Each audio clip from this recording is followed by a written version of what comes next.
I will be summarizing lesson or chapter 6 to 8 of Stylistics. In my previous studies, I encountered familiar words in stylistics like morphology, syntax, and phonemes. Yet, it's so difficult for me on how and where to begin my introduction. As I go further, it's obvious that English literature and stylistics are working differently. In literature, a reader is focused on aesthetic side, values, and content of the literary text.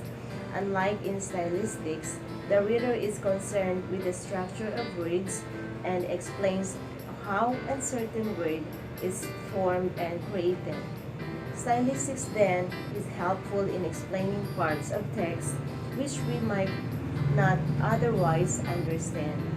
Furthermore, we learn that stylistics is the scientific study of style, which can be viewed in several ways. More technically, stylistics is the study of the linguistic features of the literary text like phonological, lexical, and syntactical, which directly affects the meaning of a word. The variety forms in stylistics is due to the main influence of linguistics and literary. In this topic, the different types of narration will be tackled according to functions in organizations, author's narrative, author's speech, intrusive narrative, organization, character speech, dialogue, and indirect speech. Significant types of speeches are also mentioned in this course to convey the actual appearances of characters more adequately and emotionally, which is what we call the represented speech. It conveys the actual words or thoughts of a character not directly, but within the author's speech, retaining the peculiarities of the speaker's manner of expression. It has different features, forms, and other connected terms, including uttered represented speech, unuttered represented speech, inner represented speech, inner monologue, stream of consciousness, and represented speech of direct reaction. All of these terms were specifically explained in this course. Like imagery, parts of speech has been applied in stylistics, the so-called transposition, which refers to the usage of non-conventional grammatical or lexical meaning. Phonetic expressive means and devices are significantly included in analyzing poems and literary pieces like euphony, which includes alliteration, onomatopoeia, rhythm, and rhyme. Moreover, a close explanation about graphical stylistics means also stressed out in this course. Generally speaking, we cannot escape from analyzing a certain poem by using a systematic analytical technique like stylistics. We are in the right track that our interpretation to the poem or literary text is an explicit and grounded with facts as it can be. Thus, I'd rather say that stylistics is a useful and an effective tool to a clear interpretation of literary text. According to Dr. K.T. Eder, the most recent studies in linguistic stylistics have tended to focus on applications of studies in discourse analysis and narrative organizations to literary text study. It plays a significant role, functioning to show events and account whether it is in the writing or in speaking. Narration is the process of recounting sequence of events, real and imagined, according to the glossary of grammatical and rhetorical terms. So there are different types of narration in writing. A. According to Kathleen Calley, organization is the structural framework for that writing. It is important to effective writing because it provides readers with a framework to help them fulfill their expectation for the text to follow the text easily. Letter B. Author's narrative. In this part of literary work, the author addresses his character in the third person, like using he, she, or it. Letter C. Author's speech. The author's point of view and opinion are dominantly seen in this plot and uses the first person, I and we. The narrator typically guides the reader to influence them on his beliefs and stand. Letter C. Intrusive narrative. The narrator here is the character itself. His persona is manifested in this narrative, including the author's image, narrator's image, and the problem or plot. In the point of view of Darlene Cunha, a representative speech act is an elocutionary act. The speech deals with a word's real and intended meaning, causing some kind of action. A represented speech demonstrates the speaker's belief in the words of other person, like in a religious quotation or formal speeches.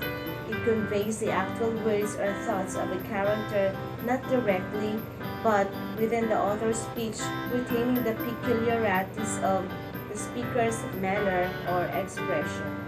A representative speech or represented speech can be uttered speech, which unuttered represented speech aims to convey feelings and psychological state of the character. According to V.A. Kuharenko, there are three types of narration according to semantics. Number one, narrative proper, which focus on the plot and considered as the most dynamic compositional form of the text. Second is description. It refers to the setting, which describes the time, place, characters of the story.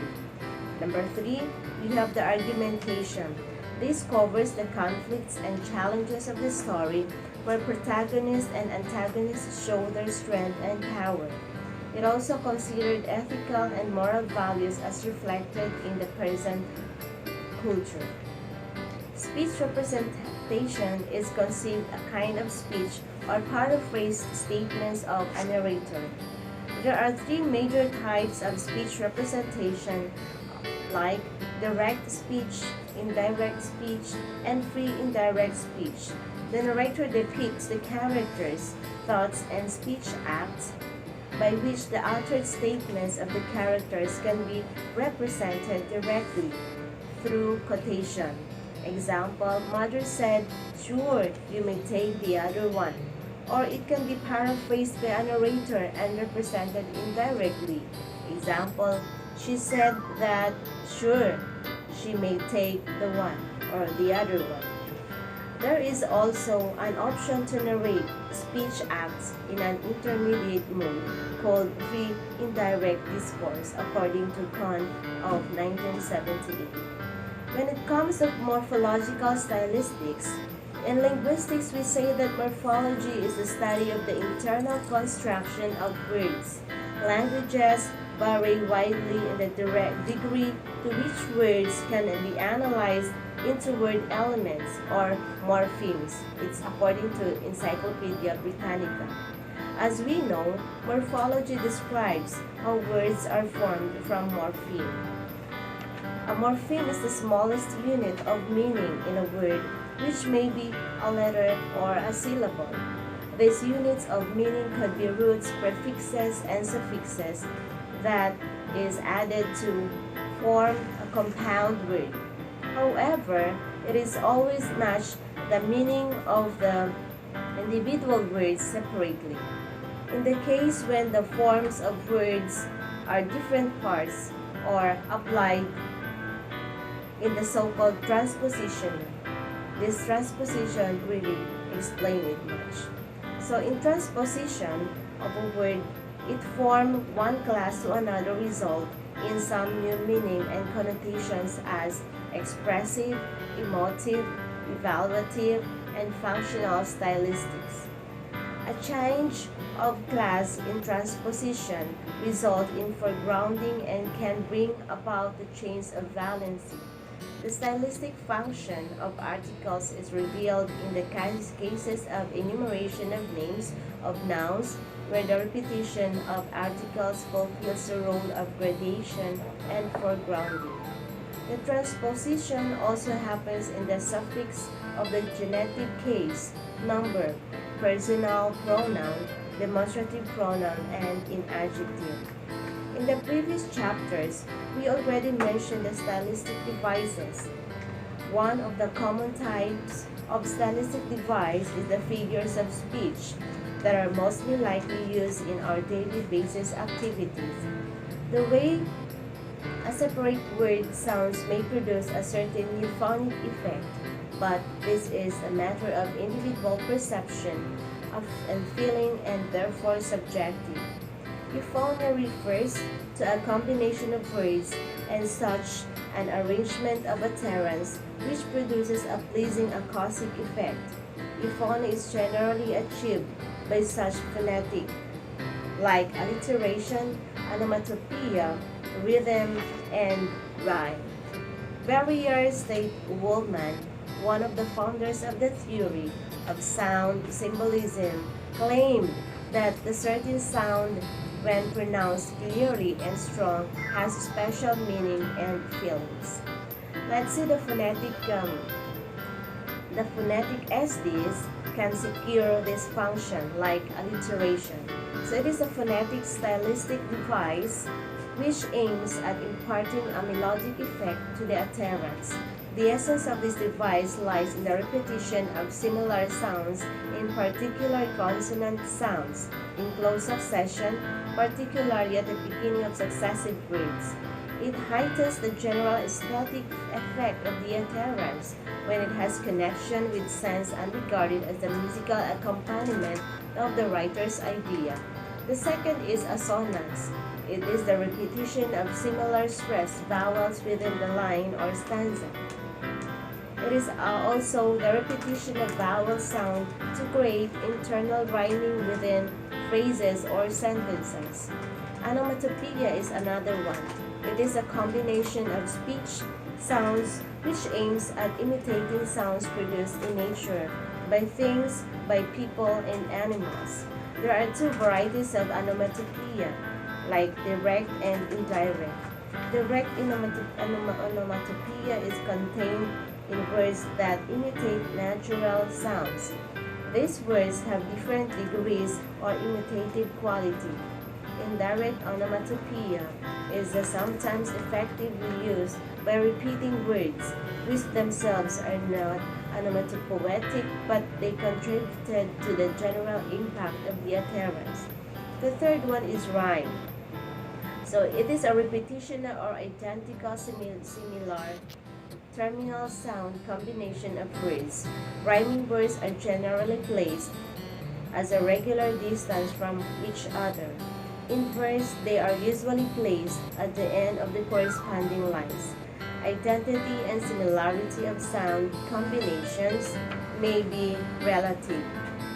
From this point of view, we distinguish between full rhymes and incomplete rhymes. The fourth one is rhythm. It is an alternation of stress and unstressed syllables, more or less regular. An SL rhythm is a combination of the ideal metrical scheme and its variations governed by the standard.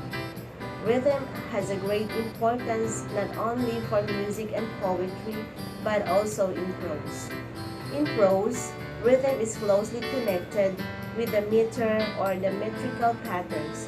The rhythm of prose is based on the succession of images, themes, and other big elements of the text, repetition, parallel constructions, and similar syntactical patterns. It is not governed by any definite rules, changeable, and is mainly dependent on the author's artistic sense. Certain parts of prosodic descriptions are very rhythmical, which produces a certain stylistic effect. In poetry, rhythm conveys the mood, emotions, and feelings. It also sharpens the thought of the author and his characters. Rhythm adds specific importance to some ideas and feelings. It helps also to create reality in text. It has expressive, symbolic, and graphic functions. It can imitate movement, behavior, and even setting. There are 5 basic feet of English poetry. We have iambus, trochee, dactyl, anapis, and amphibrach. The 5th one is rhyme. It is one of the means of creating euphony. In poetry, rhyme is considered to be quite normal. In prose, it sounds pretty abnormal. It's considered to be a violence to euphony. Sometimes, some authors resort to rhyming in order to achieve a humorous and satirical effect. We have another one, the graphical expressive means or graphical aims. Serve to convey in the written form those emotions which in the oral speech are expressed by intonation and stress. In written form, they are shown mostly with the help of punctuation and deliberate changes of the spelling of a word. When a poet writes, he is trying to communicate with the reader in a powerful way. He uses the elements of poetry to get his point across, and these elements consist of a variety of ways to use to convey his meanings. In the analysis of poetry, there are important points to consider. We have the first stage or the phonetic level. We need to count the syllables, identify the effect, and meter according to the prevailing foot. They can add or they will be deviation from the metrical pattern. The next is we need to consider the rhyme. Identify the type of each rhyme, like its arrangement, similarity, and structure. The level 2 is the phonetic stylistic devices. Step 3, identify alliteration, assonance, and onomatopoeia. Consider the morphological level, focus on transposition of grammatical categories. Stage 4 is the lexical level. Get the metaphors, personifications, and other figure of speech if there is. So make it simple, exemplify also the verb and noun constructions, and check it if it performs the function of predicate. Next, check if there is morphemic repetition, like the lexical repetition of the word, which the same root morpheme travel whether it serves as a means of cohesion, being repeated at the beginning of the poem and at the end of it. It unites the stanzas into a coherent whole. Take into consideration stage number 5. It is a so-called syntactical level, or the occurrence of preposition to create emphasis to foreground the logical meaning of the word. These are only some of the ways to analyze a poetry. So, thank you and